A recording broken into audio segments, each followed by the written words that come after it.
আসসালামু আলাইকুম। আমি দ্বিতীয় শ্রেণীর বাংলা ক্লাস নিতে এসেছি। শিক্ষার্থীদের প্রশ্ন করা এবং এর উত্তর দেওয়া জানি ভালো করতে পারে, সে কারণে আমি একটা খেলার মাধ্যমে তাদের প্রশ্ন করা এবং এর উত্তর দেওয়া জানি ভালো করতে পারে, সে কারণে একটা খেলার আয়োজন করেছি।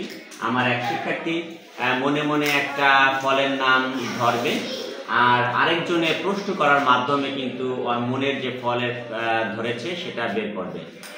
চলেন আমরা শুরু করি খেলা। তুমি শুরু করো।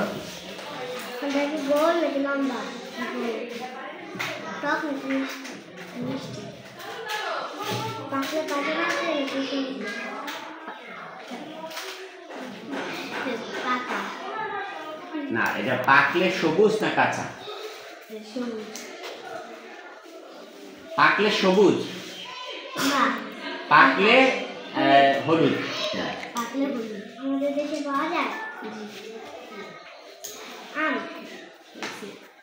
আম। হ্যাঁ, এভাবে আমাদের শিক্ষার্থীদের মানে গেমের মাধ্যমে কিন্তু আমাদের শিক্ষার্থীদের প্রশ্ন করা এবং এর উত্তর দেওয়ার কৌশল শেখাতে পারি। সবাইকে ধন্যবাদ জানাচ্ছি।